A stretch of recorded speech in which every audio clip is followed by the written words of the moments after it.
Kamau bước ra ánh sáng. Đàn ông vẫn nghĩ là họ quen con gái cho đến khi họ gặp được người con trai của đời mình.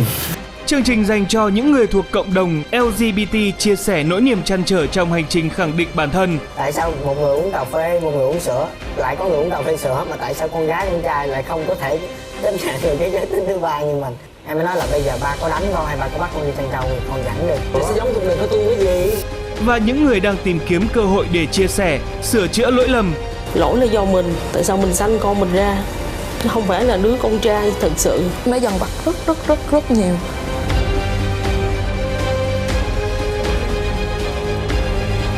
Nên là biết tặng con như vậy để còn bước tiếp một mình con. Kamau bước ra ánh sáng. Phát sóng vào lúc 8 giờ sáng thứ hai hàng tuần trên kênh YouTube MCV Media.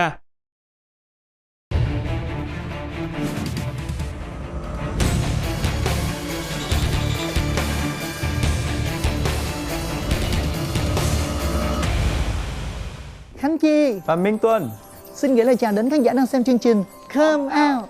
Và sau đây xin mời quý vị đến với khách mời của ngày hôm nay. Rồi mới đem về là mới chói nhà. Xong mấy tháng hè chuẩn bị vô nhập học là bắt đầu chói nhà, ngày nào cũng thích. Cái mẹ nói trời ơi, vậy sao không lấy chồng mẹ luôn cho rồi, chứ lấy người chỉ nhớ làm cái gì.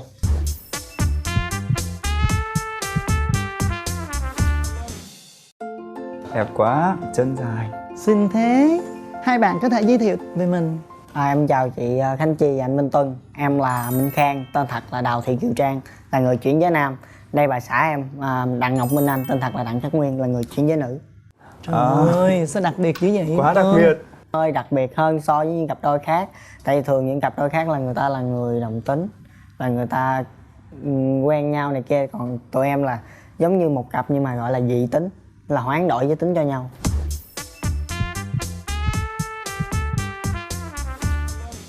Các em có thể nói cho chương trình và cả mọi người biết cái giai đoạn phát hiện giới tính thật của mình như thế nào? Thì gia đình ba mẹ và ông nội bà nội luôn ao ước là một đứa con trai.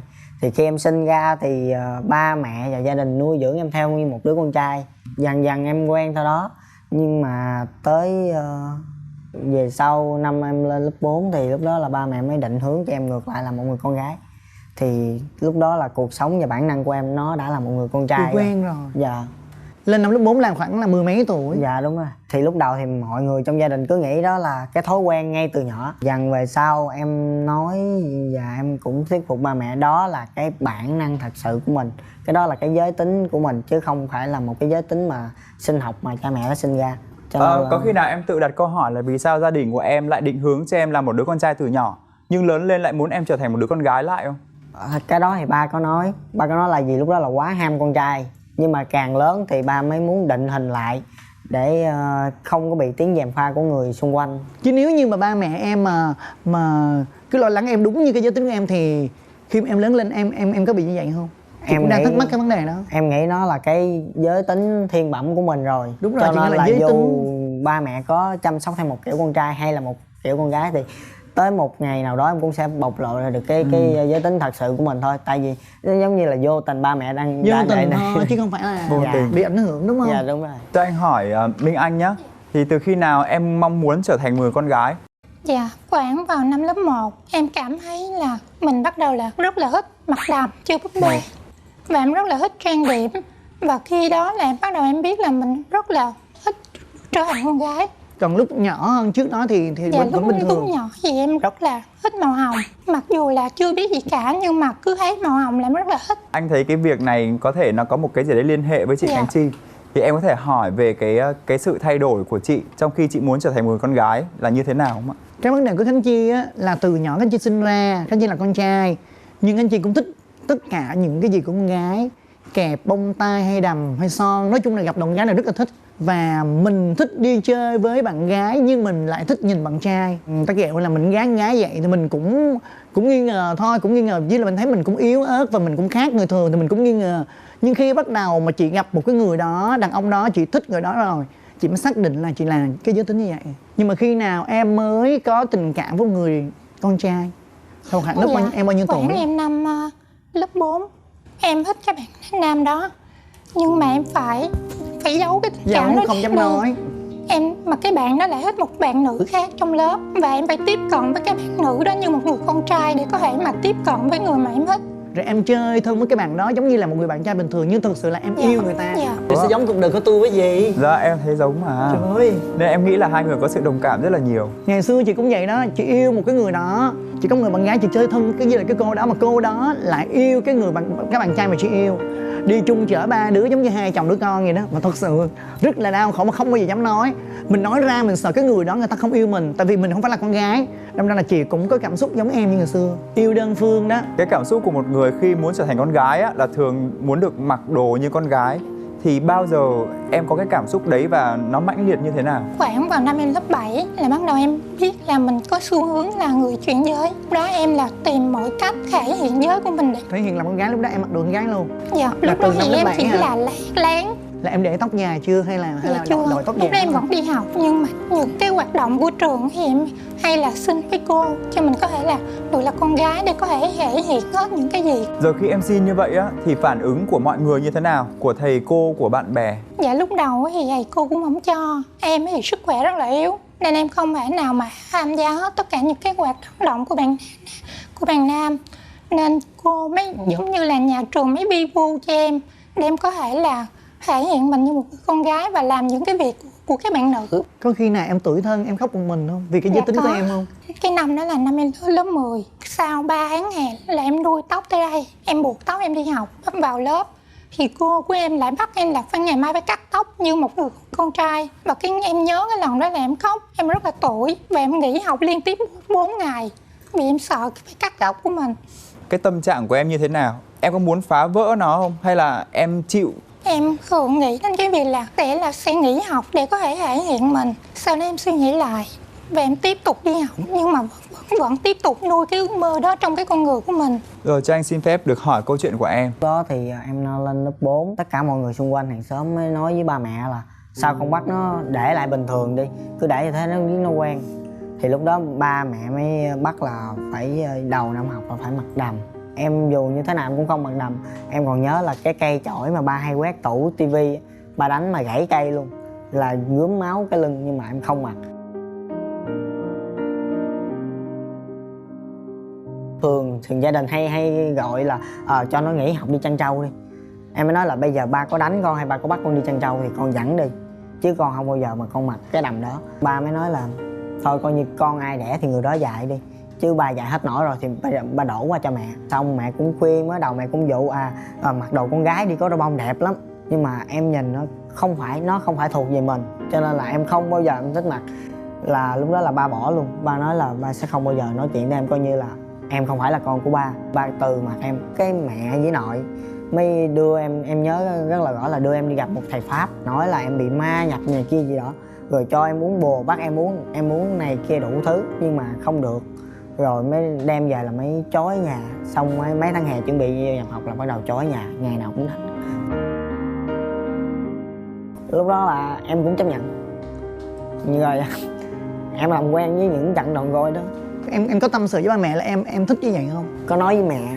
Ba giận là ba không nhìn mặt nữa. Dạ. Nói chung là mẹ không nói nữa, không bắt ép nữa. Nhưng mà em vẫn cố gắng em làm mọi thứ để chứng minh cho mẹ thấy là cái đó là con đường em chọn. Và ngoài cái việc đi học rồi sau đó em nghỉ, em đi học nghề, rồi em phụ giúp gia đình, em làm những việc nặng nhọc trong nhà. Em thay một người con trai, em làm hết thì mẹ bắt đầu là dần dần đồng ý. Và tới hiện tại bây giờ thì ba em mới chấp nhận được em là khoảng 1 năm, hơn năm rồi. Anh thấy em cố gắng rất là nhiều. Và trong cái quá trình cố gắng đó, có bao giờ em oán hận mọi người không? Em có cảm thấy cuộc đời bất công khi mà để em vào một cái vị trí quá khó khăn không? Nói oán hận thì mình không oán hận được. Có một chút xíu buồn là tại vì khi mình sinh ra, mình sống, mình làm việc, mình học tập, không có phải gọi là không có tác hại tới ai cả, không có gây cái phiền toái gì cho người khác. Tại sao mình không được yêu thương chấp nhận? Mà tại sao mình không được chấp nhận như một con người bình thường? Dù em nhiều khi em suy nghĩ trong đầu, tại sao một người uống cà phê, một người uống sữa, lại có người uống cà phê sữa, mà tại sao con gái con trai lại không có thể chấp nhận được cái giới tính thứ ba như mình?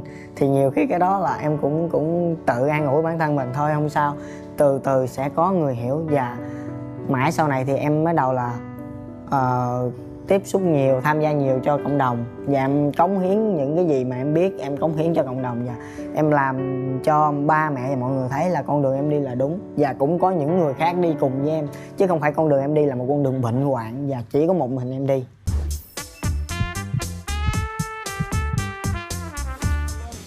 Rồi khi nào thì hai bọn em chính thức công khai với mọi người về giới tính của mình? Có nghĩa là mình tự tin thể hiện mình, không cần e sợ gì nữa. Thì cách đây 3 năm hơn thì em có nói với mọi người, con đang đi cái con đường của con là con đường người chuyển giới, và con sẽ sống làm hết sức mình để cho mọi người, không phải là vì gia đình mình không, mà là những người khác thấy được cộng đồng người chuyển giới là một cộng đồng cũng như những người khác vẫn sống, vẫn xây dựng xã hội một cách tích cực. Trước khi á, mà em tâm sự cái nỗi niềm của em với ba em, với mẹ em đó, em có trăn trở không? Dạ có. Em nghĩ là nếu như mình nói ra mà ba mẹ lắng nghe mình thì có thể là mình sẽ thành công và được mọi người chấp nhận, yêu thương và lấy lại được tình cảm của gia đình. Cho nên mình thử làm liều một lần nữa, trước hay sau thì mình cũng phải nói để làm cho ba mẹ hiểu. Thì cũng mất, em cũng tính là thời gian nó sẽ mất chừng vài năm, còn hơn là phải im lặng.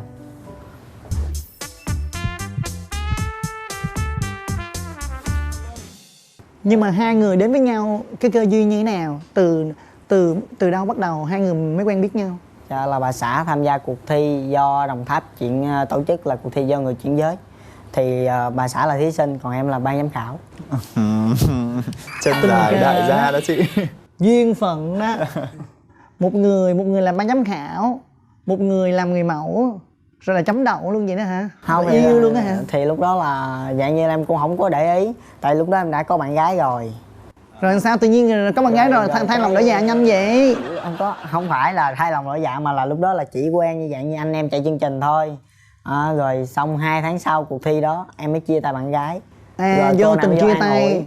Rồi cô này cứ vô an ủi rồi dớt luôn. Dạ. Lúc đấy em có thật sự muốn an ủi không? Hay là thật sự em thích bạn này trước rồi và em... Có để ý rồi Tuân ơi. Em cũng nghĩ vậy. Theo chị nghĩ là có để ý, liếc mắt đưa tình rồi.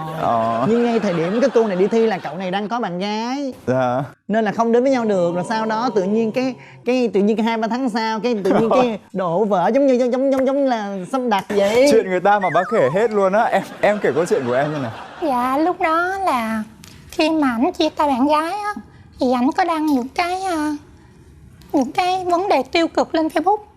Và khi đó em thấy á, thì em có vào, em nhắn tin em an ủi như là một cái người anh em ở trong cộng đồng. Bởi vì lúc em qua Đồng Tháp thi á, thì anh giúp đỡ em rất là nhiều. Nhưng em có để ý anh không? Này Dạ, trời nói thiệt. Thấy chưa?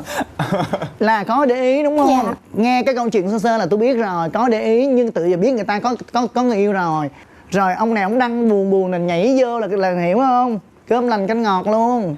Thành ra là có để ý nhau rồi. Thấy chưa Tuân, chị nói thấy chưa? Chị tinh tế thật sự. Rồi sau đấy khi bọn em quen nhau á, khi bọn em yêu nhau thì bọn em có công khai không? Dạ có. Và phản ứng của mọi người như thế nào? Lúc đó là bên gia đình em cũng như bên gia đình của bà xã thì rất là bất ngờ. Tại vì từ trước đến giờ em quen con gái thật, là không phải là người chuyển giới. Và em cũng, cái người yêu cũ là quen được 6 năm, là cũng định 6 năm? Dạ, cũng định là chuẩn bị cưới. Rồi em cũng giống như là thương lượng với bạn là cũng muốn công khai với mọi người. Sau khi em công khai là sẽ xin cưới, nhưng mà tự nhiên cái có vấn đề rồi cho nên chia tay. Thì lúc đó thì chia tay rồi thì gia đình em cũng biết là em cũng muốn lập gia đình. Nhưng mà mẹ hỏi là muốn cưới ai, trong khi chia tay rồi mà cái nó không, cũng muốn cưới một người mà hôm trước. Tại vì lần đó là mẹ em đầu tiên bước chân vào cộng đồng để xem cái những cái công việc của em trong cộng đồng như thế nào. Thì vô tình mở lại đoạn clip của Minh Anh cho mẹ coi, thì mẹ em mới nói nhìn cũng giống con gái ha, mà con gái thiệt hay là gái giả. Thì lúc đó mới nói là người chuyển giới. Cái mẹ nói trời ơi, vậy sao không lấy chồng mẹ luôn cho rồi. Chứ lấy người chuyển giới làm cái gì, hai đứa bay vậy cũng có khác gì người bình thường đâu. Nhưng mà cái đó là cái chuyện riêng, tình cảm thì nó phát sinh thôi chứ mình đâu mong muốn. Còn cái giới tính là cái mình mong muốn. Đâu thể nào mà vì quen một người chuyển giới nữ mà mình đổi ngược lại, mình bây giờ mình thay đổi lại một người nữ bình thường. Cái mẹ mới nói, lúc đó thì ba nghe ba không chấp nhận. Tại ba sợ lắm. Ba thường thì người miền Tây hay đi coi lô tô hội chợ, thì ba thấy những người đó người ta dạng như ăn nói hút thuốc, xong màn đêm sụp xuống là bắt đầu người ta ăn nói hút thuốc như một người đàn ông chứ không có phải là người con gái nữa. Thì ba sợ. Cái mẹ mới nói tôi thấy nó rồi, thấy nó chắc cũng được. Cái bắt đầu mẹ mới theo em năn nỉ ba. thì mới đi xuống Cần Thơ coi mắt Minh Anh. Thì lúc đó là bên nhà Minh Anh thì tới cái ngày em xuống con mắt thì ba mẹ Minh Anh mới biết được là em là người chuyển giới. Lúc đó ba em nói cái mẹ Minh Anh mới chưng hửng, ủa nó con gái hả? Từ cái hôm bữa mà em quen, em xin phép ba mẹ Minh Anh em quen thì chỉ nói chuyện với ba mẹ của Minh Anh qua điện thoại thôi. Thì ba mẹ Minh Anh cứ nghĩ là con trai bình thường. Cái hôm đi xuống con mắt cái ba nói bữa nay tôi dắt con nhỏ con tôi xuống đây coi mắt con nhỏ con của chị. Cái ủa ảnh đang nói ai bắt vậy? đầu dối. Cái bắt đầu cái mẹ em mới nói thì con tôi á. Cái xong cái nó ủa nó con trai mà sao kêu nó con nhỏ. Cái bắt đầu mẹ mới nói nó cũng là người chuyển giới. Thì lúc đó mới ngạc nhiên. Nhưng mà rồi thì em với Minh Anh cũng nói với ba mẹ của Minh Anh cho ba mẹ Minh Anh hiểu, thì lúc đó là mới bắt đầu chấp nhận.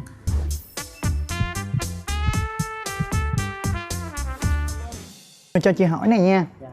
Tại vì bên chuyển giới nữ đó là chị biết cái vấn đề đó rồi.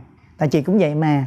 Nhưng mà bên nam chị muốn hỏi biết là khi mà em muốn trở thành một người con trai vậy thì em tiêm hormone từ lúc nào? Em tiêm hormone được 2 năm hơn rồi. Tháng 4 tiêm rồi. mỗi tuần hay là thay hay như thế nào? 3 tuần em tiêm một lần. Ồ, khác bên nữ ha. Dạ bên nữ thì mỗi tuần Tiêm một lần, đúng rồi. Em 3 tuần tiêm một lần, nhưng mà có cái những tháng đầu thì em cái dạng như là nôn nóng để mỗi tuần em tiêm một lần. Là 2 tuần em tiêm một lần. Thì như vậy nó ảnh hưởng là em tiêm 4 lần cái bắt đầu là em không nói chuyện được, là giống như nó bị mắc giọng luôn, là chỉ trong khoảng thời gian đó là 2 tháng hơi, giống như em ra dấu thôi chứ em không có nói chuyện được. Nhưng khi ngày xưa cái giọng em nói chuyện như vậy luôn hay là từ khi em tiêm hormone em mới thay đổi cái giọng của em? Dạ không, hồi xưa em với mẹ em nói chuyện y chang nhau, là nói chuyện ngang gái lắm. Và lại cái gương mặt lúc đó nó... Vậy là có từng tiêm hormone thật là nhiều để cho mình nam tính. Dạ đúng rồi. Rồi cho có rau đúng không? Dạ đúng rồi. Chị thấy em có rau. Dạ. Vậy lại từ khi em tiêm hormone em mới có rau hay sao? Dạ từ khi em tiêm hormone thì tất cả mọi thứ nó thay đổi. Từ râu, tóc, giọng nói, ngay cả xương hàm và trái cổ, lẫn lông tai, lông chân, những cái... Nó nghe là nhưng mà chị có chuyện thắc mắc mà chị ngại hỏi quá. Rồi, em biết chị thắc mắc gì luôn. Em thấy mắt chị đảo đảo rồi. Rồi, ý của chị Chi á thắc mắc là có thay đổi hết thôi. Thay đổi hết tất cả mọi thứ, ngay cả những cái bộ phận bên trong của người con trai. Ý chị muốn hỏi là bộ phận sinh dục. Thì trời ơi. Nói chung là chị không biết. Dạ. Và tất cả mọi người rất là nhiều khán giả. Nhiều người không biết. Bản thân chị rành về cái giới tính nữ thôi. Tại chị là người chuyển giới nữ, còn thật sự bên nam chị không hề biết một cái gì hết. Em có thể cho chị biết hết tất cả mọi thứ có thể nói nha. Dạ. Thì nó cũng tùy theo cơ địa của mỗi người. Thì trước khi tiêm thì mình sẽ để ý, mình sẽ ghi âm lại giọng nói, mình sẽ chụp hình lại bản thân mình lúc đó, gọi là chụp hình toàn thân đấy. Rồi mình sẽ kiểm tra chi tiết hơn những bộ phận trên người mình lúc ấy. Cái đó ai chỉ em hay là em tự biết? Cái đó là lúc đầu thì em lên group, em vào group em xem thì tất cả các bạn chia sẻ những thay đổi này kia. Nhưng mà em không biết, tại vì các bạn cũng không có chia sẻ cặn kẽ nhiều. Dạ đúng rồi. Tại vì ai cũng nói là tùy theo cơ địa của mỗi người. Và em muốn biết cơ địa của mình như thế nào. Tại vì ngay cả bản thân em tin chắc em là có cái hormone nam sẵn trong người. Hormone nam nhiều thì khi mình tiêm cái hormone nam nhiều nó phát triển nhiều hơn. Dạ đúng rồi. Vậy là phát triển luôn á hả? Dạ đúng rồi. Thì lúc đó thì em mới có kiểm tra đo đạc một tí xíu về bộ phận sinh dục của mình. Trước khi em tiêm hormone nam là bộ phận sinh dục em vẫn là nữ? Dạ vẫn là nữ bình thường. Trời. Rồi bắt đầu là về hơn một năm sau thì bắt đầu lông tai, lông chân và râu bắt đầu ra. Rồi khoảng hơn đó nữa thì 2 năm cũng khoảng độ đó thì bắt đầu em cảm giác trái cổ em nó mất luôn. Nó đâu có, nó phát phải triển ra chứ chị ngược rồi chứ. Nó bắt đầu em thấy nó phần nhô. Vậy hơn. là khi là nhô ra cái trái cổ nhô ra sau 2 năm này trái cổ nhô ra. Dạ nhô ra và lại có 2 cái ngạnh xương hàm hơn. Nãy giờ em chưa nói vào cái vị trí trung tâm mà chị Khánh Chi muốn biết.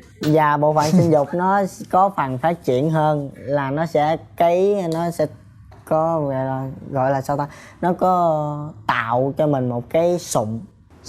Đúng rồi, tạo một cái sụn. Cái đấy là tự nhiên nó. Dạ đúng rồi, nó giống như cái mũi mình nó có cái sụn. Hormone nam làm cho cái cơ địa mình nó phát triển như vậy. Nó có một cái sụn đưa ra, mà tất cả các bạn chuyển giới mà những bạn nào mà có cơ địa có thì mấy bạn thường hay bảo đùa với nhau đó là có cái ngà voi đó. nó là như thế. Ủa là ai mà tiêm hormone nam cũng có hay là tùy mỗi Tùy người? theo cơ Tùy địa. cơ địa anh. Tùy theo Tại cơ vì địa. nhiều người mà có một số bạn của em là tiêm hơn 2 năm rồi mà vẫn không có câu Ờ. và giọng nói vẫn là nữ. Wow. Vậy là do cái hormone nam của ban đó trong người nó quá ít. Dạ đúng rồi. Khi mình tiêm cái hormone nam cộng hưởng nữa nó không phát triển nổi. Dạ. Là phải, nếu mà muốn làm gì là phải đi phẫu thuật. Còn Dạ. em là cái hormone nam trong người nó có quá nhiều. Dạ. Khi em tiêm lên nữa thì nó phát triển mạnh hơn. Dạ. Rồi chị hiểu rồi, coi như là hình thành luôn hả em? Dạ, nói chung là hình thành hoàn hảo thì nó không hoàn hảo được. Đương nhiên nó sẽ không hoàn hảo rồi. Nhưng mà nó làm cho cái tinh thần mình nó thúc đẩy hơn. Với lại nó cũng phát triển được một phần nào. Phải nói là nếu như mà so với 100% thì này chắc cũng được 30. 30. Dạ. Rồi, thật Rồi. ra thì anh cũng không thắc mắc lắm đâu, nhưng mà thay mặt chị Khánh Chi anh hỏi về cái Em quan hỏi hệ, thì em hỏi, tự nhiên thay mặt chị. cái quan Trời hệ ơi, vợ chồng của đừng hai gài đứa. tôi vô nha. Thì Trời hai đứa ơi. cảm thấy mình có thoải mái với cái sự quan hệ đó không? Và Hai mình tụi có em quan hòa hệ như hợp thế với nhau nào? không? Giống như một người một nữ phụ nữ với một người con trai bình thường không? Thì cái vấn đề đó thì nó tùy thuộc vào cảm hứng thôi. Cảm hứng. Dạ đúng rồi. Cảm Thì- xúc với nhau. Đúng Nó rồi. sẽ không bằng một người phụ nữ với một con trai bình thường. Dạ đúng rồi, thì khi mà cảm xúc nó đưa lối thì tất cả mọi thứ thì nó xuôi theo cảm xúc thôi, chứ nó không có phân biệt công việc này là của vợ này, công việc này của chồng. Không có, nó hòa hiện vào cái đấy nhau, nó gọi là làm hết mọi thứ. tình yêu. Dạ đúng rồi. Tình yêu. Chứ nó không có phân biệt và công việc nào là của ai và cái phụng sự của người nào thì làm việc đấy. Nói chung cái tình yêu nó Dạ. sẽ lớn hơn cái vấn đề đó. Dạ đúng rồi. Nó làm lấp đi những cái chỗ mà Dạ. không được hoàn hảo, phải Dạ không? đúng rồi.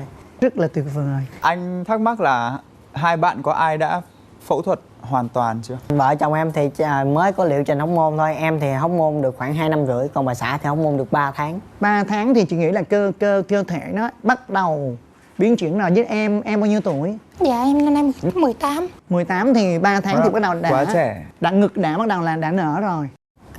Bà xã hay thường hay nói là dạo này nghe cái cơ ngực nó căng và nó Căng, đúng đau. rồi. Và nó có da nó nhiều đi. Da dư ra nữa. Thì em tiêm khoảng chừng 3-4 tháng nữa thì da ngực em nó sẽ nhiều hơn nữa. Và sau này khi em đi chuyển giới thì em đặt túi ngực vô nó mới đẹp.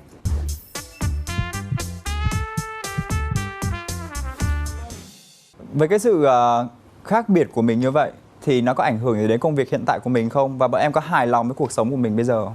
Công việc hiện tại của em thì em làm thợ kim hoàn, làm trang sức cho công ty của dì. Thì công việc hiện tại của em nó tương đối ổn. Nhưng mà chắc sắp tới sau khi đám cưới thì em sẽ chuyển về Cần Thơ và em xin một công việc nào đó ở Cần Thơ để làm, để vợ được ở cùng với cha mẹ. Trong tương lai thì em nghĩ là em sẽ mở cho vợ một cái... Sau khi đám cưới Dạ sau khi đám cưới sẽ cố gắng để mở cho vợ một cái chuyên phụ kiện chuyên cho người chuyển giới. phụ kiện chuyên cho người chuyển giới là như thế nào? Như của chuyển giới nam, như áo nịt hay là áo độn cho nó Tất cả những cái dụng cụ dành cho những người chuyển giới nam và chuyển giới nữ. Những gì khó khăn lúc trước em không được người khác chia sẻ thì bây giờ em biết thì em nhiệt tình em chia sẻ lại cho tất cả các bạn. Tại vì em biết những người đó cũng giống như hoàn cảnh mình những ngày đầu bước vào cái công cuộc mà chuyển đổi giới tính này thôi. Khi được có dịp làm việc với chị Khánh Chi ấy, thì thật sự chị là một người truyền cảm hứng cực kỳ tốt. Và chị sống rất thẳng thắn.